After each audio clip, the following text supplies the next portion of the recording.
Hey guys, welcome back to my channel. So today is gonna be another kind of just chill with me kind of video. I got this thing right here that is something I have been debating buying for a long time. It is one of these cart things that people on Bookstagram and like all through the book community have been making into like book carts, but they're basically for like crafts. This one specifically is from Michaels. I was kind of skeptical at first if I wanted one of these because I already have like a mini shelf in my room where I keep my TBR books, and that's kind of what people have been using these for, as like TBR carts to separate out the books on your TBR. But then I thought of a way that I could use one of these that would help me so much. Basically, anytime I film a YouTube video, I destroy my room and there end up being piles of books everywhere, all over the floor, all over my desk, all over my bed. Every single surface of my room has piles of books. And you'd think, like a normal, responsible, organized person, I would, you know, put the books back on the bookshelf after I'm done filming, but like, that's just not realistic. So I don't. It just keeps piling up and becoming like a crazy mess. And also sometimes I film in like different rooms, so I take my books from one room to the next and then I never bring them back. And it's just a hassle, and I'm super lazy. So if there's something I can buy to help me do something, I'm gonna do it. So basically that's what this cart is gonna be. Anytime I'm filming, I'm just gonna throw the books that I am talking about onto the cart, and I can like wheel it like a little librarian over to wherever I'm filming, and then I can wheel it back. You know, y'all get it. I figured I would just film myself building it and we can chat. Like I said, I got this one at Michaels. They were pretty much like completely sold out online, so I had to go into the store and buy one. When I was deciding if I wanted one of these, I was like letting the universe tell me if I should do it, because there's only one color in my bedroom other than white, and that's pink. Everything in my room is pink. So I decided if they didn't have one that was pink, then I wasn't allowed to get it. But of course, they had one. You know, the universe told me that I needed it. Who am I to argue with the universe, you know? I hope I don't need tools, because I don't have any. Okay, so this is the color that I got. I want to have like Mel to the Any ASMR vibes.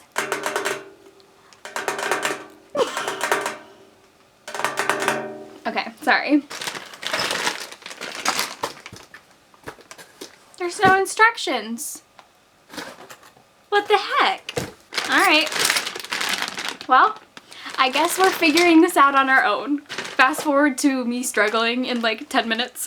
While we're doing this, how about I tell you guys about some of the TV shows that I've watched recently that I'm loving. Since I was pretty much sick and in bed all of January, I binge watched a lot of TV shows, and I watched some really good ones. Most of them are on Netflix. So the first one is called Tidelands. It's an Australian Netflix show, and actually one of the main characters is, I forget her name, but she's Chris Hemsworth's wife, and she is beautiful. Why are there no instructions? That makes sense. Okay, never mind. You know how I said I was gonna struggle in 10 minutes?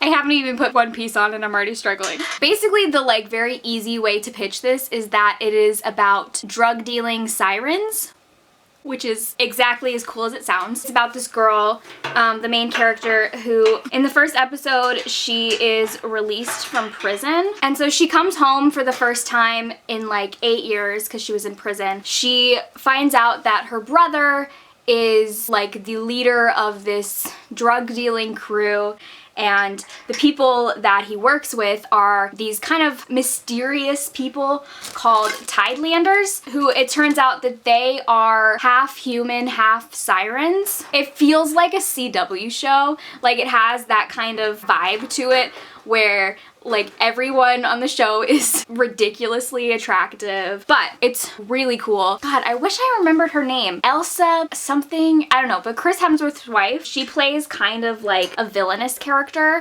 and she's amazing. I did the bottom.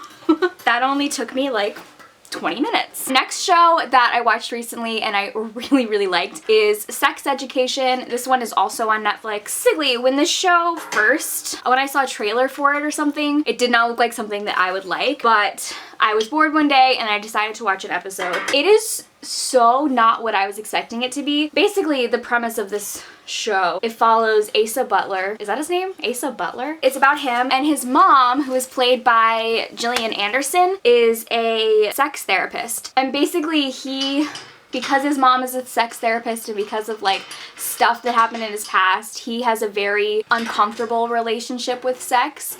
But for some strange reason, he's great at giving sex advice. So him and a friend start up like a business at school for the other students to pay them for him to fix their sex life. And I was really surprised because it's a really funny show, but it also touches on a lot of like really intense and deep topics. Like, I cried a lot watching this show. Specifically though, oh my god, I loved the person who was his best friend. Literally like best character ever. I became obsessed with him. So yeah, definitely recommend that show. It was really good. Then another one that I watched was Derry Girls. That is an Irish Netflix show. It takes place in Ireland in the 90s, I think. And basically it follows this group of girls and one guy who go to a Catholic school. It just follows them being teenagers and trying their best to be rebellious, and it's so funny. When I watched the first episode, and I didn't think I would continue it after that because I could not understand a single word they were saying. Like, the accents are so thick. So if you do watch it and you struggle with Irish accents, I would recommend watching it with subtitles like I did. But it honestly is so funny. The last like 5 minutes of the first episode, it's one of the funniest things I have ever seen. I don't even know how to explain it. And there's only 6 episodes, I think, and they're all like 20 minutes, so you could definitely watch it really quickly. Then another show that I recently became obsessed with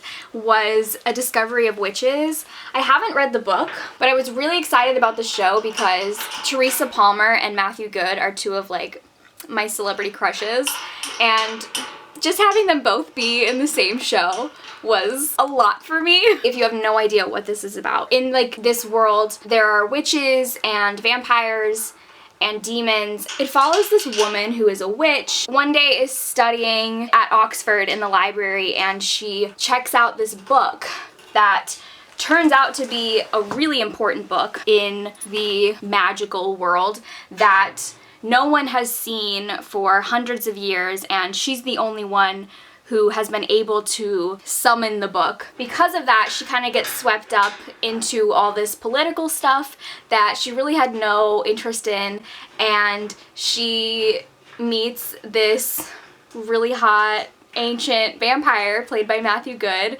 and he's trying to protect her as well as get the book. And yeah, it was really good. I'm surprised by how much I liked it. All the mythology and the magic was really cool, and I'm debating if I want to read the books. So if you've read them, let me know if you think I should read them, because the last episode ended on like the biggest cliffhanger. All I have to do left is the wheels, which I probably should have done first, but you know, we're not about efficiency on this channel. So the last show that I watched recently, and it's probably the one that I liked the most out of all of these, and that was Good Girls. Again, this is another show that I feel like the trailers did not do it justice, because I remember when I watched the trailers for this, I was like, wow, that looks bad. Based on the trailers, I thought that this was gonna be like a dumb sitcom, but that's not at all what it is. It is funny, but there are some like really intense things that happen. Basically, it's about these 3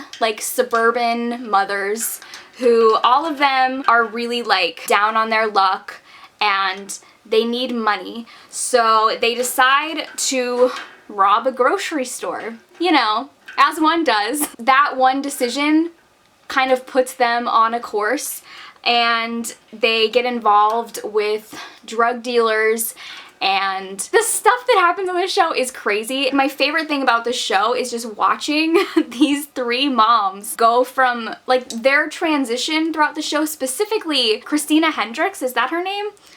I suck at actor names, but she's like the most suburban, like housewife type of mom, and she goes from being like this prim and proper perfect housewife to pretty much a drug lord. Like, her character development is insane and it's amazing. The head drug dealer that they are working with, him and the housewife have a lot of chemistry. And it's pretty much like the exact type of ship I love in books. They're gonna want to know what someone like me is doing with someone like you. What are you doing with someone like me? First season is on Netflix right now, and season 2 I think starts in March. So it's pretty soon. Also, without spoiling it, I promise I won't spoil it, but there's this one character who kind of has a monologue at the very end of the last episode, and there's a line that they say that is honestly like one of my favorite lines I've ever heard. And I keep like, I finished the show over a month ago and I keep thinking about this specific line because I'm just like, oh my god, it's so good. I wish I wrote that. Alright, so here's the finished cart. I'm just gonna go ahead and put some books on it to get the full effect. This is what it looks like with books on it. Thank you guys for watching, and I will see you in my next video. Bye!